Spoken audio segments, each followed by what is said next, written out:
Voy a pedir a Mónica, a la hora de presentar a Soledad, que tratemos de meternos primero en la filosofía, porque a mí no me cabe ninguna duda. Cuando vos tenés esa suma de las partes, ¿no? La mirada que tenés detrás del lente, en algún momento, aunque ella no lo sepa, no se dé cuenta, lo haga de manera instintiva, pero la filosofía tiene que aparecer. Mónica, gracias por venir como cada viernes. Soledad, gracias por estar acá. Gracias. ¿Quién está con nosotros, Mónica, si hay que definirla?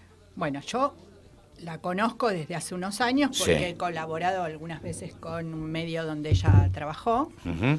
Y además también ella vive en esta comuna, en la Comuna 5, así que también hemos hecho cosas juntas En la para comuna, nuestra en la comuna. militancia. Hemos armado una Muy muestra bien. colectiva de fotos de las marchas del 24. Uh-huh. Y que ha recorrido algunos locales de acá de la zona. Así que Ujú. somos vecinas también de la radio. Redondeemos lo de la filosofía, después nos metemos en la Claro. fotografía. Sí, me parece bueno, bárbaro. La filosofía, sí, obvio que en la mirada uno está atravesada por todo lo que es, por todo lo que has construido en los años. Y en mi caso, digamos, afectó no solo la mirada de cómo me acerqué a la filosofía, a la fotografía, perdón, yo quiero contar algo que es, yo, bueno, fui docente de filosofía, hace años que no lo soy, pero yo descubrí el valor de la memoria como construcción social Uh-huh. en un combo explosivo de el contacto social con un montón de compañeros y compañeras de otros estratos, o sea, de otras clases socioeconómicas, y a través de conceptos filosóficos. Por ejemplo, uno piensa que la memoria construye identidades, eso lo tenemos claro todos, pero uno piensa que todo el mundo tiene fotos que construyen su propia identidad en su casa. Sí. Y uno por ahí, si es un poco más grande, entiende que cuando la fotografía era solo analógica, no todo el mundo tenía acceso. Claro. Hasta por un Pero- tema de costos. Exactamente, pero yo lo que descubrí de una forma bastante ingenua, lo cual demuestra cómo a veces uno se embarca en determinados lugares muy cerrados y que te cierra la mirada, es que hay gente que dice, por ejemplo, una vez un chico me dijo, yo no tengo fotos, tengo solo esta foto carné mía de bebé. Y a mí me sorprendió, le dije, pero ¿cómo no tenés fotos? ¿Tu mamá no tiene fotos de la escuela? Me dice, y me dijo una frase que fue muy interesante, que fue, los pobres no tenemos lugar para almacenar recuerdos. Y eso Wow. fue Mamita. muy interesante, Sí, porque claro. te demuestra que aún el derecho a almacenar recuerdos propios que construyen tu subjetividad depende de las condiciones socioeconómicas que vos no elegiste. Uh-huh. Y que no depende de la meritocracia, sino depende de la igualdad de oportunidades que no existe. La historia de Claro. la fotografía, digamos, familiar en el barrio, ponele hasta la década del 40, se sintetizaba en la foto de estudio, en el estudio más cercano, en el barrio, la foto del bebé, la foto de casamiento. Y construida. Y construida en estudio. Totalmente. Vos no tenías con qué construir. Tenías que ir a un lugar donde se construía la escenografía y las fotos eran muy, muy típicas. Después aparece, década del 70, van apareciendo los Fiat 600 de la fotografía, como la Kodak Fiesta, la posibilidad de que cualquiera en un cumpleaños, en una reunión, en el colegio o donde sea, empiece a tener el armado de sus propios recuerdos. Antes también, sí, claro, pero el tema de costos generaba que vos tenías que tener unos mangos, no solo para la cámara, el revelado, la compra, el rollo. Esperar 15 días, vamos a la casa del fotógrafo, ponele 15 días, y después te viene la mitad velada. Bueno, todo eso es algo que los pibes, por supuesto, no entienden hoy, cuando no hay costo para trabajar con el celular, el hecho de documentar el lugar donde estoy, donde vivo, donde estudio o donde sea, y los registros son muy pocos. Yo te voy a agregar algo que se suma al dato del pobre. Suponete que el pobre en determinado momento accedió a esa fotografía en los momentos claves, casamiento, Claro. que ahí... Sí. Cumpleaños de 15. ¿Sabes cuál era el gran enemigo de la preservación de la memoria? En algunos sectores y en barriadas muy grandes de la ciudad de Buenos Aires, sobre todo la Ribera Norte, la Ribera Sur, las inundaciones, Bueno, Claro. que se llevaban el recuerdo, lo único que había, papel, ya está, se fue, y se fue la memoria. No solamente perdiste la cama, los muebles, perdiste la memoria histórica de la familia. Eso también estaba dentro de las cosas que se iban. Por eso es que hoy se ha simplificado tanto el asunto que, qué sé yo, uno bendice este momento donde todo se documenta, donde podés además quedarte con la voz, quedarte con un video y ver cómo es la mirada, la inflexión de voz del tipo. Bueno, hoy seguramente cuando se analice la Argentina 2018 dentro de 20, 30 o 50 años, habrá un montón de elementos más que se van a sumar y que antes no estaban. Así que por ese lado... Sí, por eso, digamos, yo te decía, el valor de ahí descubrí no es que... sí, lo descubrí en términos de relacionarlo con la política. Digamos, y entonces la filosofía fue tomando un camino en mi vida, que fue cuando empecé a dar charlas de pensamiento argentino y latinoamericano. Uh-huh.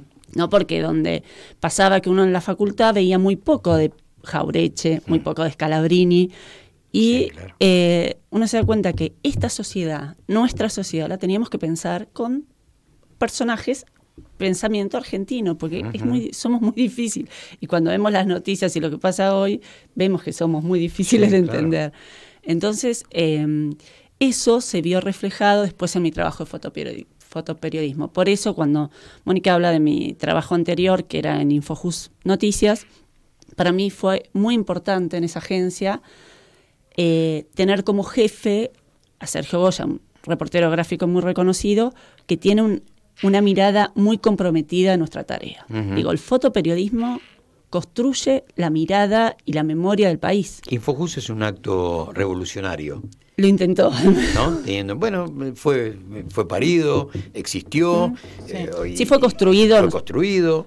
Nosotros, bueno, yo soy del grupo inicial con Goya, y lo construimos y lo pensamos, y era difícil porque no había una agencia de noticias jurídicas. Uh-huh. La única era el SIG, que responde al pensamiento de la Corte Suprema. Claro. Y es más, nosotros trabajamos temas puntuales muy importantes como género, cuando todavía no estaba tan instalado masivamente, ¿no? Obviamente que los grupos feministas los vienen trabajando hace muchísimos años, pero en las noticias, por ejemplo, hay que pensar que los casos de la mataron porque fue un boliche, esos eran titulares de diarios. Sí.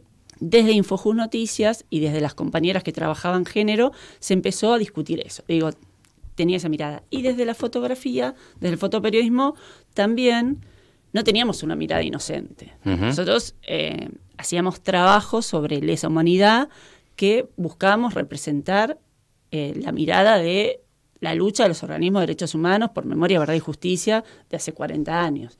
Entonces, en ese lado teníamos muy claro de qué lado estábamos. Y por eso fuimos, o sea, así de literal, la primer agencia de noticias que fue bajada, el primer medio, Sí. de Cambiemos, digamos. Había que borrar el sitio Claro, directamente. y fue lo primero que hicieron. Borraron la memoria. No. Se acabó.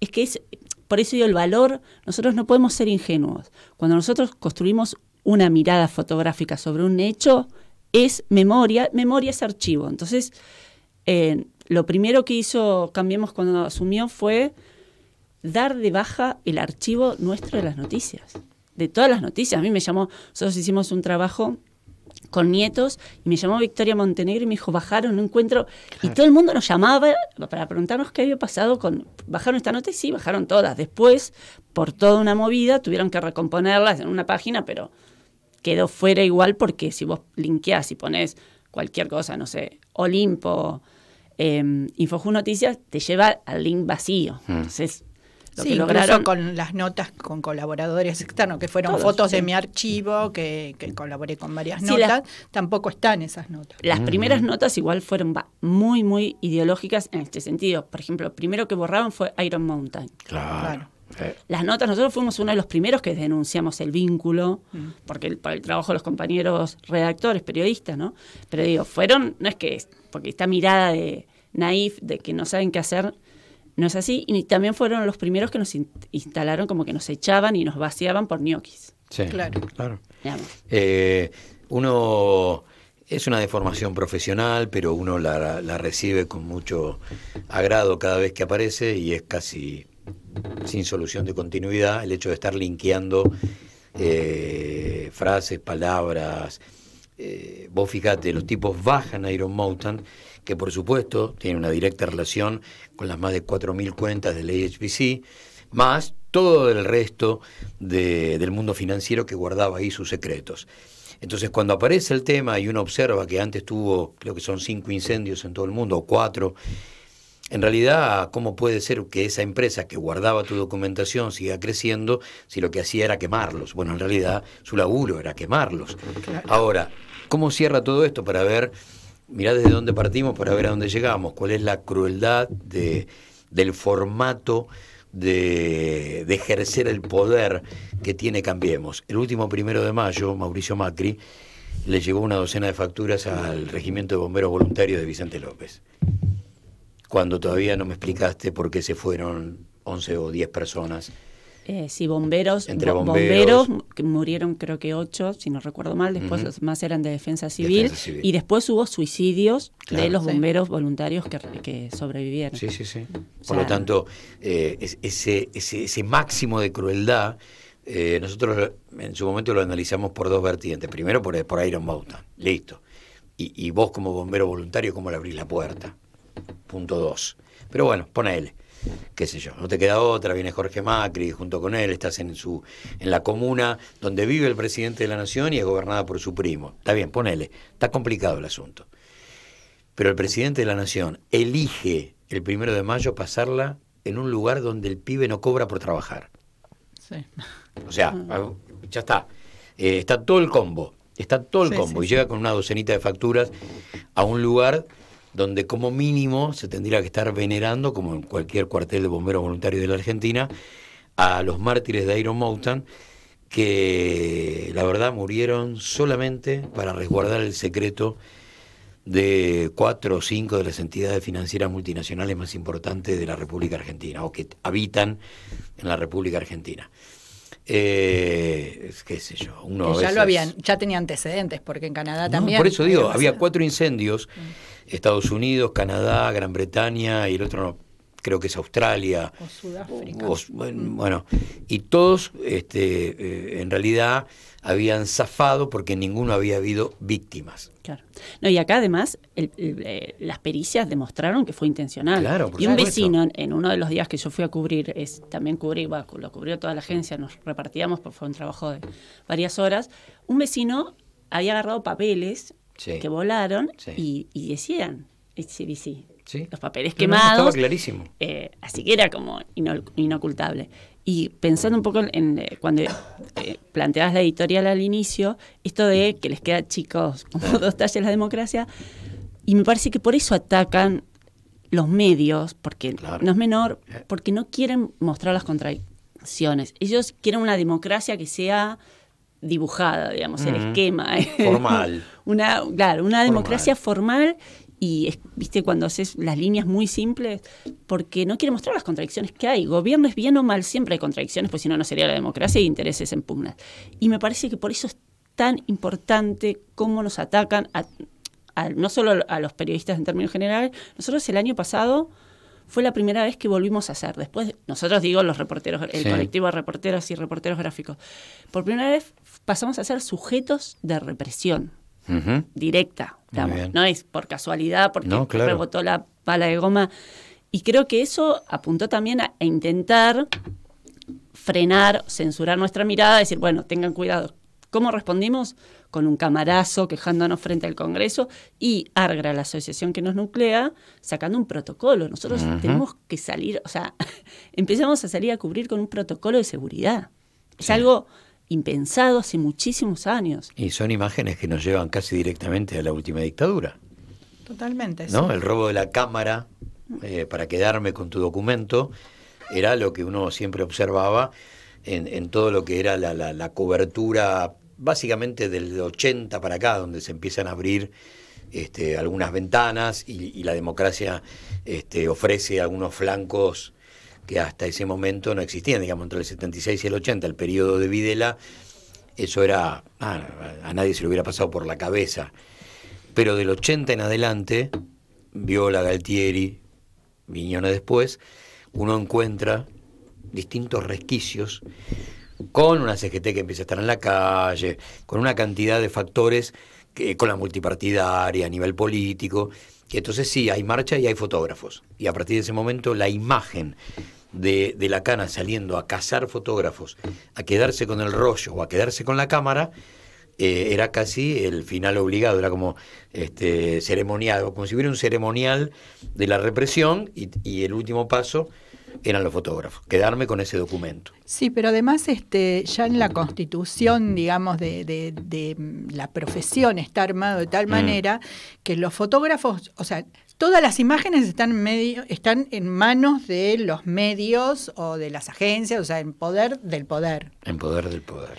Entonces, ¿qué pasa con las fotos que se han hecho? O sea, ¿qué pasó con el archivo fotográfico de Infojus? Bueno, no, el archivo en Infojus es distinto porque también al existir las imágenes digitales cambió el sistema de archivo que cuando eran analógicas. Lo que va a pasar y lo que se habla muchas veces en ARGA es qué pasó con el archivo de los medios. Los medios, por una cuestión de espacio físico, muchas veces tiraban los negativos que ni los propios reporteros y reporteras gráficas tenían. Entonces, con las imágenes analógicas se complicaba mucho más. En Infojus, cada fotógrafo y fotógrafo tenemos nuestro archivo personal. O sea, nosotros copiamos el material y lo tenemos. Tienen el derecho de usarlo. Sí, las fotos siempre son del fotógrafo. Digamos, es nuestra. Nosotros las tenemos, es así, digamos, y son propias y las tenemos. El problema es en los casos de un montón de diarios que pasó que se recuperó el archivo tirado en la calle. Y con esto que decía, los negativos en bolsas, llenos de moho. Y eso pasó en un montón de medios. ¿Qué foto vamos a ver hoy? Cuando digo ver por radio, digo ir a la web de Radio H, ahí ya está la foto, y quiero que nos cuentes para después ir un poquitito más al último disco de Lucio Arce y cuando volvemos, sí, analizarlo. Vamos a darle tiempo a aquel que no entró a la web de Radio H, meterse en la foto y ver de qué se trata, pero describila.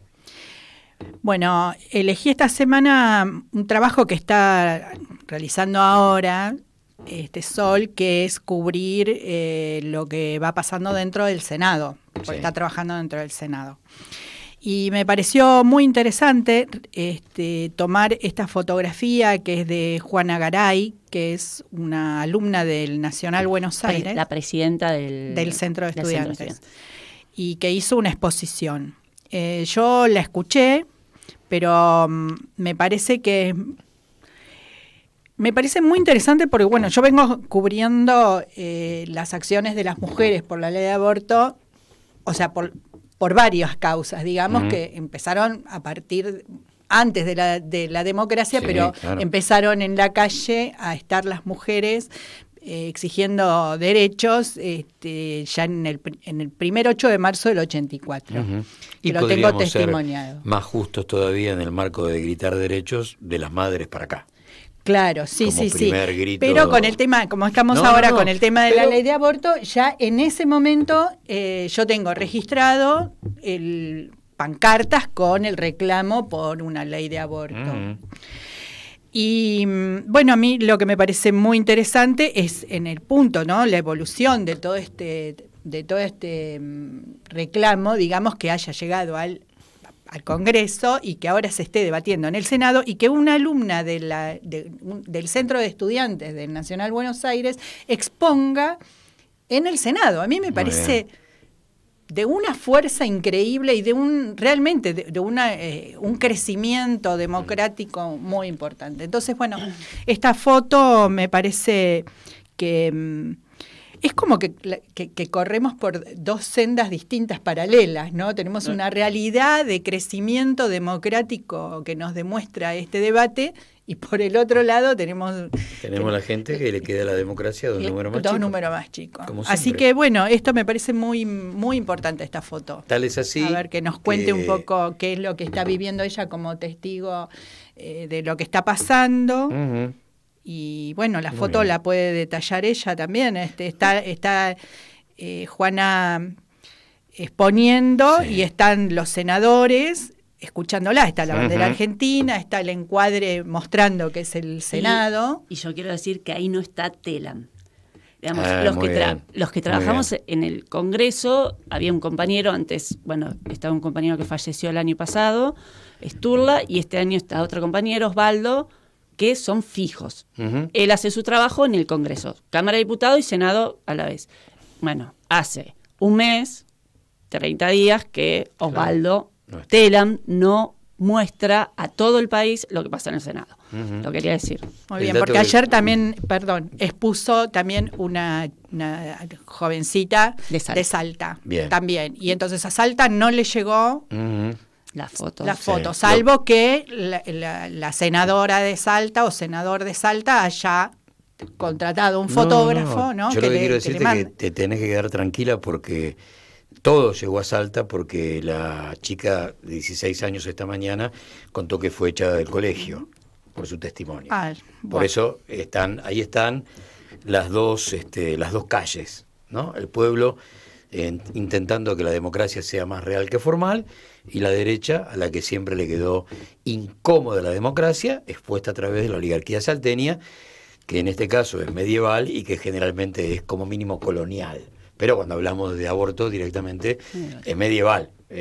Bueno, Totalmente. hoy, para la mañana, llegó el dato a través de los portales de noticias, donde esta joven de 16 años que habló además impecable, que dio cátedra a muchos veteranos, lo pagó con el hecho de tener que cambiar de colegio, ¿no? Sobre Sí. todo porque ella denuncia en su testimonio que muchas de sus compañeras que quedaron embarazadas en cuarto año tuvieron que dejar el colegio religioso porque eran expulsadas por el hecho de ser madres, en la mayoría de los casos, madres solteras, madres a los 17.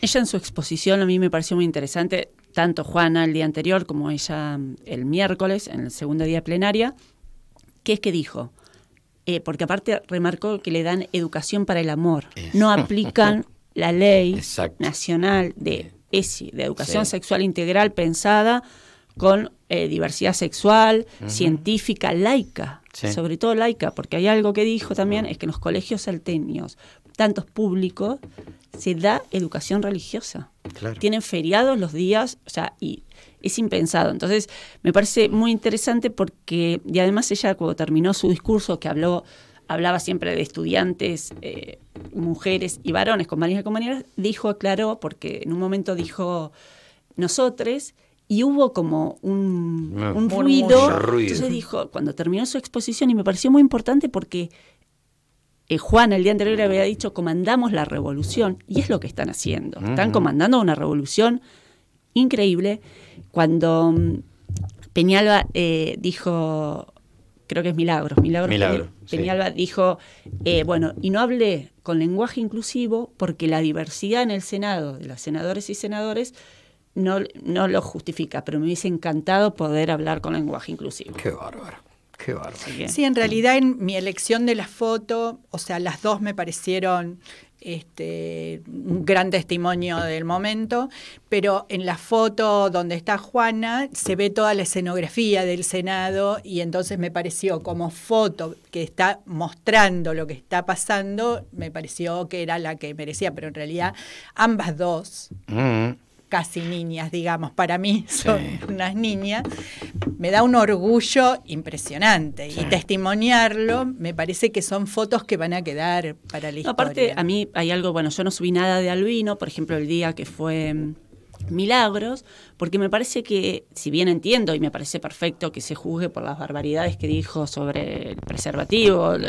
pero digamos, me parecía más importante destacar lo que viene, que es lo que, digamos, gestó también esta revolución que se viene dando. Digo, hay que pensar que la campaña nacional por un aborto legal, seguro y gratuito trabajó el proyecto de IVE, de interrupción voluntaria del embarazo, desde el 2005, o sea, se hizo ya la presentación. Sí. Pero estas chicas y chicos y chiques lo vienen trabajando de una forma cotidiana. Es algo de el pañuelo en la mochila, es algo de ellas, de ellos y de ellas. Es de ellas. O sea, y es muy importante porque es la cotidianidad es decir, esto, comandamos la revolución. Y lo tiene muy claro y es un honor, entonces me pareció mejor en mi elección de las fotos para subir, elegir a esas chicas y no a los dinosaurios de siempre, la verdad. No, seguro, para Albino la Tierra es plana y debe haber negado lo que se conoció ayer de que encontraron agua en Marte. El tipo dice, no, muchachas, ¿de qué están hablando? Todavía nosotros somos el centro de la creación, etcétera, etcétera, etcétera. Dijiste feriado al pasar, feriado religioso en Salta, y como uno hace esto todo el tiempo, estar uniendo palabras, usted ya sabe que tiene feriado el día 30 de noviembre, se va a estudiar por única vez. Feriado Trump. Feriado Trump, porque viene Trump. Ay, Dios. Porque viene Trump. Entonces, como no se puede garantizar de otra manera la seguridad, hay que mandar a la gente a casa y que no salga a la calle. El último paro, gritaron como locos que un día de paro en la Argentina sale 28 mil millones de pesos. Bueno, la visita de Trump, vamos a hablar con su diccionario, nos va a salir 28 mil millones de pesos. Hablando, insisto, con el propio diccionario de la gente de Cambiemos. Vamos a ir al track 10 de este último trabajo de Lucio Arce, Tributo a mí mismo. Qué personaje, Lucio.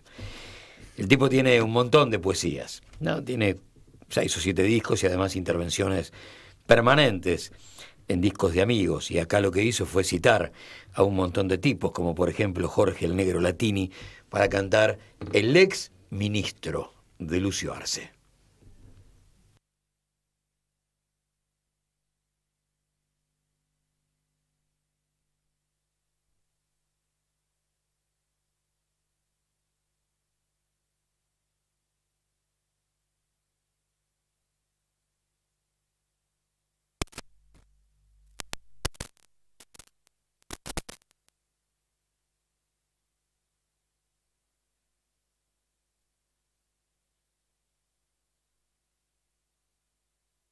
Bueno, las máquinas, Albino es este. Claro. Se quedó El atrás. tipo diciendo, escúchame, ¿querés poner un CD al aire? ¿De qué estás hablando? No, en un rato vamos a ver si podemos ganarle la pulseada a este CD nuevito que hizo Lucio Arce, como siempre, con mucha ironía, con mucho humor, con mucha poesía futbolera. Lucio suele meterle muchísimo a la poesía futbolera, sobre todo invitando a Cucuza Castielo a cantar muchos de sus temas. Cucuza, un viejo 3 de Argentino Junior que llegó hasta la tercera división, convertido después, en realidad en paralelo, porque la historia musical de Cucuza nace cuando Cucuza tiene 5 años. Cucuza cantaba en el Tango del Millón de Mareco en Canal 11, principios de la década del 70. Sí. Por lo tanto, cuando el tipo llega a ser jugador de la tercera de Argentinos en tiempo del Negro Cáceres y tantos jugadores de Redondo y tantos jugadores que vos viste, bueno, ya andaba por los 17, 18. El tango lo lleva en la piel desde ese momento, de los 5, los 6 años, siendo un pibito que cantaba en el viejo Canal 11, ¿no? En el Tango del Millón de Mareco, que era, si los veteranos nos están escuchando saben perfectamente lo que estamos diciendo, el programa que peleaba con Domingos de mi ciudad, que es el antecedente de Domingo para la Juventud, con Marconi y Soldán, quién llevaba al ganador del PRODE. Porque el asunto era que las máquinas que estaban en el Ministerio de Bienestar Social, esas computadoras que tenían de largo cerca de 30 metros, te daban alrededor de las 7 de la tarde quién era el ganador del PRODE, sumando el partido del viernes de primera, los partidos del ascenso del sábado y los que se jugaban el domingo. Y cuando había un ganador, se mataban. Claro. Yo creo que el Tango del Millón fue el que se encargó de poner en cámara por primera vez la imagen de Negrete.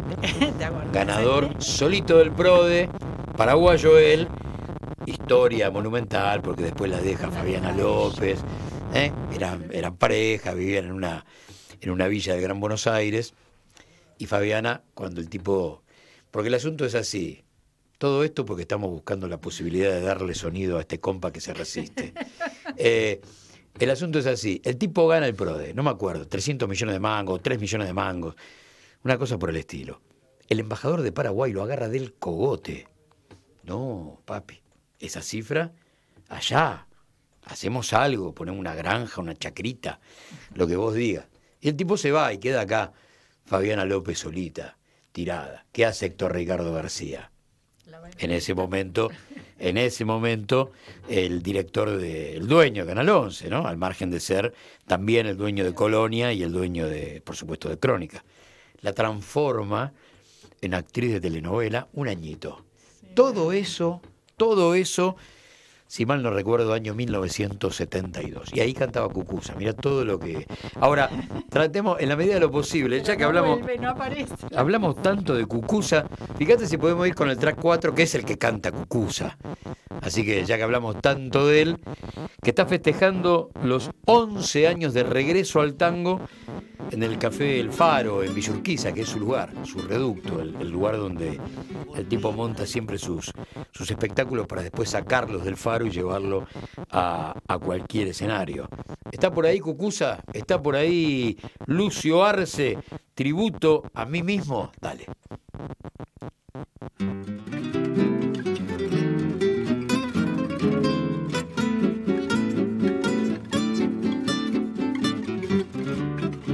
Volvía de los chinos de la esquina, de hojotas y bermudas muy campantes, que aunque vaya a comparar esperidina, a mí me gusta andar. Hablaba de Total Normalidad, programa que está por acá los domingos. Así que yo me quedé con una pregunta. Estábamos charlando recién con los compañeros de Total Normalidad, si eso tiene que ver con la volanta de la tapa de Clarín del 25 de marzo de 1976. Un día del golpe, y la volanta decía Total Normalidad. Total normalidad. Por eso, cuando hay gente que viene detrás nuestro, las generaciones que van ocupando lugares en los medios, pero tienen memoria histórica, está bueno. Si el asunto es que ese Total Normalidad refiere a esa etapa del 25. La etapa del 24 fue nuevo gobierno. La etapa del 25, la volanta era Total Normalidad. Dos preguntas para cerrar esta parte del programa y la visita de Soledad Vázquez. La primera tiene que ver con la muestra de reporteros gráficos y la otra tiene que ver con esa muestra que se inauguró el año pasado. En noviembre. En noviembre del año pasado, sobre Santiago y esos 23 eran los reporteros gráficos. 24. 24 con Santiago. Sí. No, la foto de Santiago era la 25. La 25, ahí está. Entonces eran 24 más esa selfie que lo convertía que a además Santiago. Es una foto de él y creo que mucha gente no lo sabe. La famosa foto de los ojos su rostro, de él es una sus ojos. foto que él mismo se sacó. Esa que demonizó Hermenegildo Sabat en Clarín, que le hizo los ojos del diablo. Me dicen los compañeros de Total Normalidad que sí, que esa volanta tiene que ver con el 25 de marzo de 1900. Había que decir Total Normalidad, ¿eh? Sí. Cuando el golpe tenía 24 horas. Había que plantearlo. Bueno, Clarín fue y será eso. Por eso es que mucha gente a veces no termina de entender de qué hablamos cuando hablamos de Clarín. Muestra de reporteros gráficos. Muestra de Argra en la Casa Nacional del Bicentenario, en Riobamba 985, en la Ciudad Autónoma de Buenos Aires.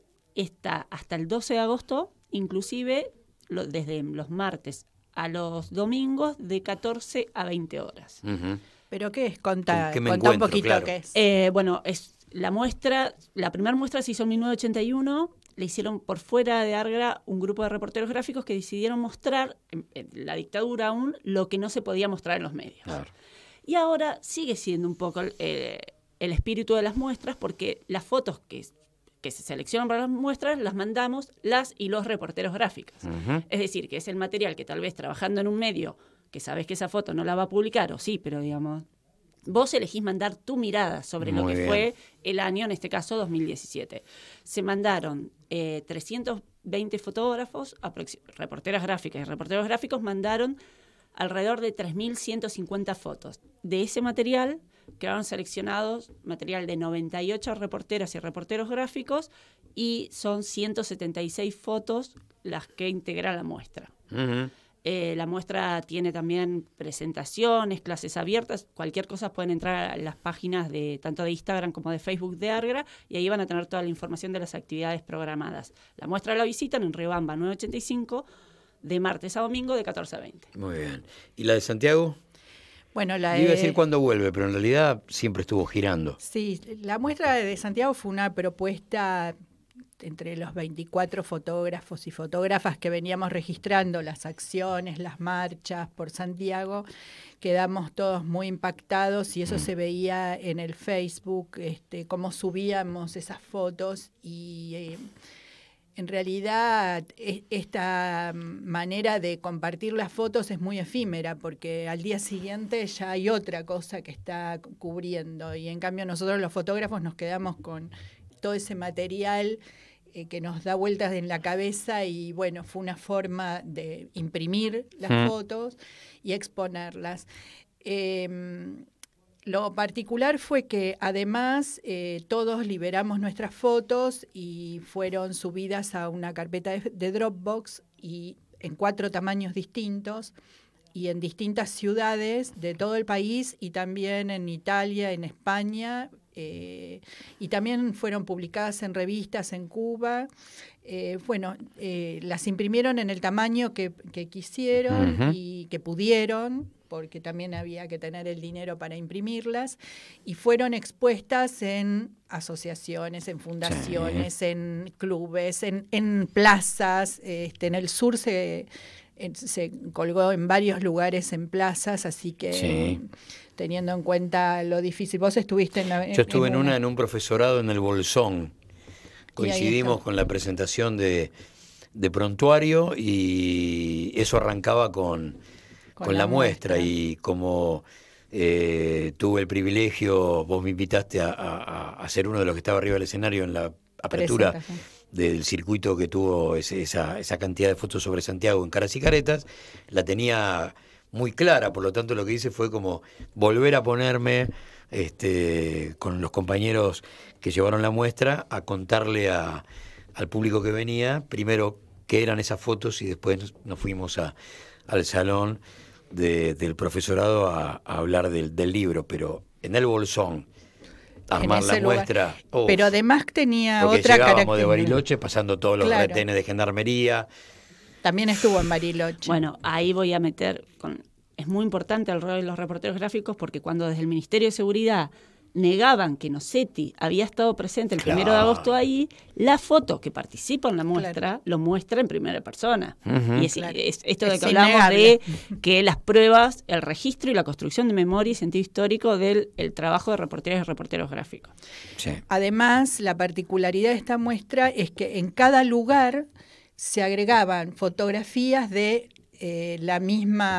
las acciones que se habían hecho en ese mismo lugar, en esa misma ciudad. Entonces, los reporteros o reporteras de esa zona exponían también. Entonces, acá en la ciudad de Buenos Aires tuvo 24 imágenes, pero en las otras ciudades se sumaban las propias, digamos. Yo recuerdo así que eso fue muy interesante. En el Bolsón se sumaban, entre otras imágenes, la del puesto vacío de Santiago en la feria. Sí, me acuerdo que era muy fuerte esa foto. Y sí, nosotros cuando fuimos, yo creo que ya había pasado lo de Rafael Nahuel, o sea, ya lo habían asesinado. Y entonces los retenes en la ruta eran, pero 5 o 6 retenes hasta llegar para separar Bariloche con el Bolsón. Y era como un pedazo de territorio militarizado. Esa es la sensación que te dejaba. Entonces esas reuniones donde te juntabas para reivindicar a Santiago, a la pelea de los pueblos originarios, parecía que estabas hablando de un lugar en la clandestinidad o en el seno de una embajada, casi como para buscar un territorio que esté cubierto de la acción de los tipos que se supone son tus fuerzas de seguridad o las que laburan en función de por eso colgar en una plaza pública esas fotos es realmente de un valor impresionante. Muy bien.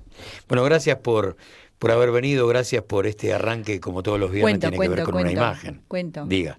Esta muestra vamos a hacer una vigilia en Telam, el 31 a la noche, de 9 a 12 de la noche vamos a estar ahí, así que traigan unas velas, los que quieran participar. Y bueno, es un buen lugar porque los compañeros de Telam me están llevando a cabo un montón de acciones y están recibiendo mucha solidaridad de todo el espectro social, político, cultural de la ciudad de Buenos Aires y de todo el país. Es un día muy especial porque la justicia negó la reincorporación de los 354 y... Piden 357 porque incluyen los 3 compañeros y compañeras que fueron echados antes por la nota sobre las tasas de las LEVAX. Exactamente. Así que se piden los 357 compañeros adentro. Se complicó el asunto porque además esto tiene una directa relación con 500 telegramas que esperan en Canal 7 y se calcula 200 en Radio Nacional. Por lo tanto, si había un dique de contención, era el conflicto. Medio como que el conflicto entra ahora en un espacio donde los tipos reabren la feria para esto y empiezan a sentirse cómodos. Y por ahí empieza una lluvia de telegramas que ahora completen el espectro de RTA. Qué sé yo. Uno lo dice desde un lugar sabiendo que son capaces de eso y que estaban a la espera de esto para alargar los telegramas que ya habían sido confeccionados y que estaban y que quedaron en lista de espera fruto del conflicto, porque si algo lo frenó fue el conflicto en la calle con los compañeros de Telan a la cabeza. Gracias, Mónica, gracias, Soledad. Muchas gracias. Por arranque de programa. Como siempre te decimos todos los viernes, la foto que hoy fue la imagen, esta cosa de estar haciendo imagen por radio, al mejor estilo Sombras Chinescas de Dolina o imagen de radio de Juan Alberto Badía, la encontrás en la web de Radio H. Acorralado por la contundencia de las pruebas en su contra,